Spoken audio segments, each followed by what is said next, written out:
Welcome back to Tanushree blogs 30। তোমরা সবাই কেমন আছো? আশা করি সবাই ভালো আছো, আর আমিও ভালো আছি।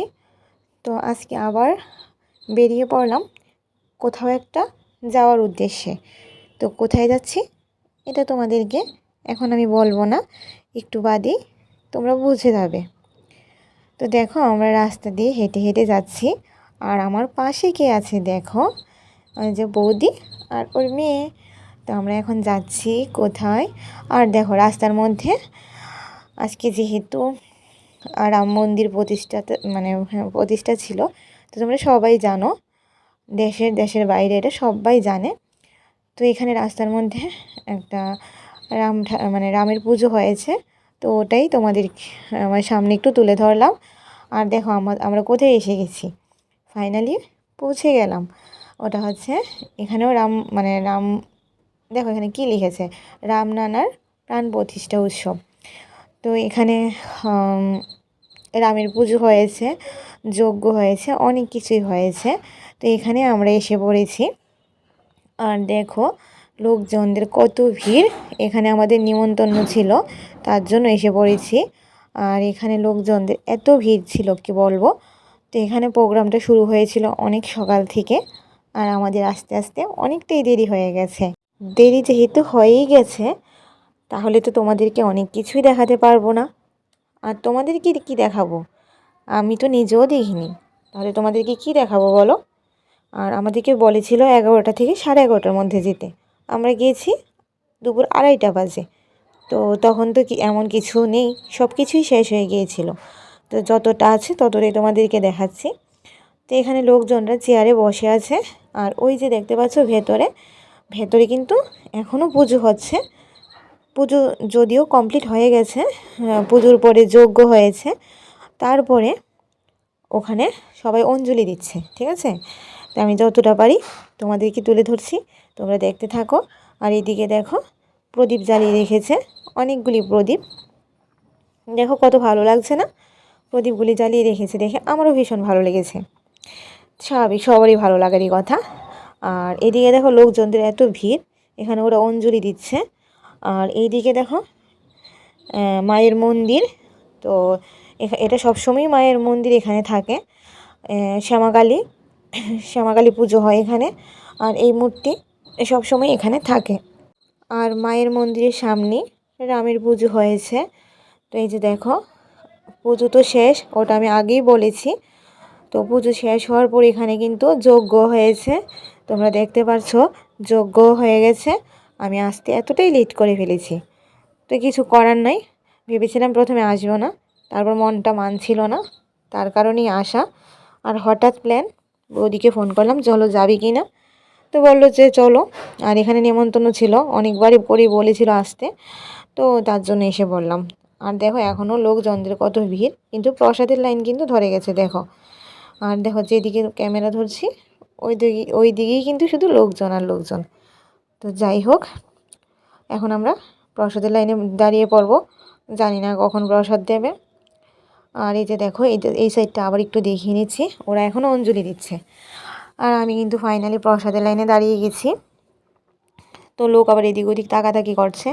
আর চেয়ারগুলি দেখো একদম ফাঁকা হয়ে গেছে, যারা চেয়ারে ছিল তারাও কিন্তু প্রসাদের লাইনে দাঁড়িয়ে গেছে। আর দেখো সবার ক্যামেরা করছি, আমার না করলে একটু কেমন লাগে, তা আমি একটু মুখ এদিক ওদিক বাঁকিয়ে বাঁকিয়ে আমার ক্যামেরাও করিয়ে নিলাম। তো আমার ক্যামেরা করে নেওয়ার পর এখন গেটের সামনে চলে এসেছি। আর প্রসাদটা কিন্তু গেটেই দিচ্ছিল।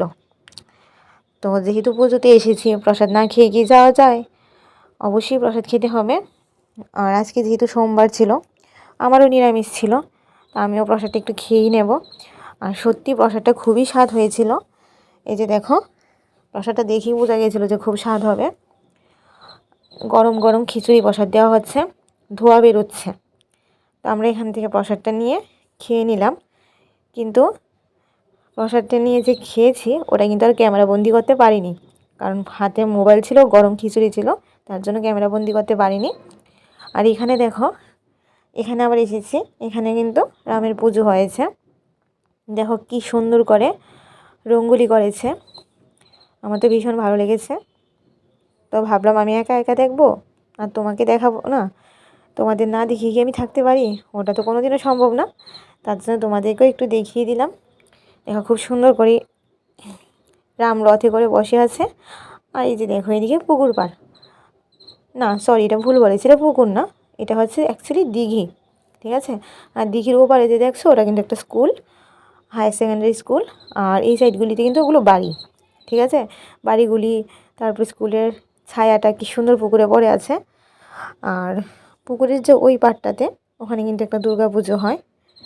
তো গত বছরের আমার ভিডিওতে আছে এখানকার দুর্গা পুজো, আর এই বছর কিন্তু এখানের দুর্গা পুজোটা দেখা হয়নি। এই যে দেখো মোবাইল টিপায় ব্যস্ত, শুধু যেখানে যাই শুধু মোবাইল মোবাইল আর মোবাইল, দেখো মোবাইল আর মোবাইল। তো এখন আমরা রাম মন্দির থেকে এসে গেছি ওদের বাড়িতে। দেখো মোবাইল টিপায় ব্যস্ত। মোবাইল কোথায়? দেখো আমি যখন বলেছি মোবাইলটা এখানে রেখে দিয়েছে, মোবাইল টিপছিল তখন। আর এদিকে দেখো আরেক নায়িকা দাঁড়িয়ে ডান্স করছে শীতের মধ্যে, ভীষণ ঠান্ডা লাগছে এর জন্য ডান্স করছি। যা বলবে জোরে বলবে, ওরা বুঝবে। আর এদিকে দেখো দুইজন খেলায় ব্যস্ত। সেদিন বলেছিল না, কি জানি বলেছিলে, সত্যি কথাগুলো সবাই বলেছে, সুন্দর হচ্ছে। কি জানি, হ্যালো গাইস বলো না আবার। তো আমরা যখন ওই দিনকে বলছিলাম কি আমরা ওই একটা মন্দিরে গেছিলাম, তখন আমরা প্রসাদ খাচ্ছিলাম। হ্যাঁ বলো না, চ্যানেলটাকে সাবস্ক্রাইব করে দিও। আর আন্টি চ্যানেলটাকে সাবস্ক্রাইব, কমেন্ট, লাইক, শেয়ার সবগুলো করে দেবে। দেখো আরেকজন আসছে, এই যে। ও কি বলবো আমি কিছু বুঝতে পারছি না, বলো। তবু বলছি আন্টিকে প্লিজ অনেক অনেক ভালোবাসা সবাই দেবে, তার কিছু বলার নেই আমার। লজ্জা পেয়ে গেছে। আর উনি তো বাড়িতে যাওয়ার জন্য ছটফট করে আছে, আমাকে প্রসাদ না খাইয়ে চলে এসেছে। আর এখানে প্রসাদ খাওয়ার কথা ছিল। গাইস আমি তো ভিডিও করি না, তার জন্য লজ্জা পাচ্ছি। বুঝতে পেরেছো কি বলছে? আর তুমি কিছু বলার আছে? আমার কিছু বলার নেই। হাসতে হবে না, বলো কিছু বলো। কি বলবো, দিদিভাইকে সবাই সাবস্ক্রাইব করে দিবে। দেখো সবাই বলছে আমাকে সাবস্ক্রাইব করে দিতে, তো সত্যি আমাকে সবাই একটু সাপোর্ট করো, যেহেতু আমি কোনো ডলারই পাচ্ছি না। আমাকে সবাই একটু সাপোর্ট করো, ঠিক আছে? তো আবার যাওয়ার সময় আবার প্রসাদ খাবো, তখন আবার ক্যামেরার সামনে আসছি। ততক্ষণের জন্য আর আমরা কিন্তু ওদের বাড়ি থেকে বেরিয়ে পড়েছি। তো এই যে দেখো আমরা আবার পুকুর পাড়ে যে রামের পুজোটা হয়েছে ওখানে এসেছি। যেহেতু সন্ধ্যা হয়ে গিয়েছিল, এখানেও অনেকগুলো প্রদীপ জ্বালিয়ে দিয়েছিল। আর আমার কিন্তু ভীষণ ভালো লাগছিল। তো প্রদীপগুলির সামনে দাঁড়িয়ে কিছু কিছু দাদা কাকারা ছবিও তুলছিল। তো একজন বলছিল যে রামের এক সাইডে এসে দাঁড়িয়েছো, আরেক সাইডে আরেকজন গিয়ে দাঁড়াও। তখনই আবার আরেকজন বলছে যে না, তোমাদের দুজনকে দারোয়ানের মতো লাগছে, তোমরা এখান থেকে এভাবে ছবি তোলো না। তো আমার তো ভীষণ ভালো লেগেছিলো, আমি কিন্তু একটু ক্যামেরাবন্দি করে নিলাম। আর এখানে দেখো শনি ঠাকুরের পুজো বলতে পুজো তো রোজই দেওয়া হয়, কারণ পাশে যেহেতু ভোলা বাবার মন্দির আছে। আর এখানে আজকে মানে রামের পুজো উপলক্ষে এখানে মোমবাতি প্রদীপ জ্বালিয়েছে। তো দেখো লাল নীল কালারের লাইট জ্বলে আছে। তো আমার তো ভীষণ ভালো লেগেছে, যেটা আমার ভালো লাগে তোমাদের সঙ্গেও শেয়ার করি, তাই শেয়ার করে নিলাম। আর এখানে দেখো ভোলা বাবার মন্দির, শনি মন্দিরের পাশেই ভোলা বাবার মন্দির, পঞ্চবটী শিব মন্দির। তো এখানে এখন পুজো হয়ে গেছে, এখানে প্রসাদ দেবে বলতে এখানে ফল প্রসাদ দিয়েছিল, তো আমরা খেয়েছি। আর বাবার মন্দিরটাও তোমাদের সঙ্গে একটু শেয়ার করলাম। আর এই যে দেখো আমি একটু পেছন থেকে ক্যামেরাটা করছি, সামনে লোকজন ছিল, ভালোভাবে ক্যামেরাও করতে পারছিলাম না, মোবাইলটা যতটা উপরে পারি ধরে ক্যামেরাটা করেছিলাম। তো যাই হোক, ভেবেছিলাম হয়তো তোমাদের দেখাতে পারবো না। তো এই যে দেখো ফাইনালি বাবাকে দেখিয়ে দিলাম। তো বন্ধুরা, আমি ভিডিওটা আর কন্টিনিউ করতে পারিনি, আমি বাড়িতে চলে এসেছিলাম। তো আমার বাড়িতে এসে খাওয়া দাওয়া করে আমার এখন ঘুমও পেয়ে গেছে। এখন আমি ভিডিওটা শেষ করতে আবার ক্যামেরার সামনে এসেছি। তো আমি ভিডিওটা এখানেই শেষ করে দেব, কারণ আমার প্রচণ্ড ঘুম পেয়ে গিয়েছিল। তো যাই হোক, আজকের ভিডিওটি ভালো লাগলে লাইক কমেন্ট শেয়ার করে দিও। আর অবশ্যই আমার চ্যানেলটিকে সাবস্ক্রাইব করে পাশে থাকা বেল আইকনটি ক্লিক করে দিও। তো আজকের জন্য tata, bye bye, good night.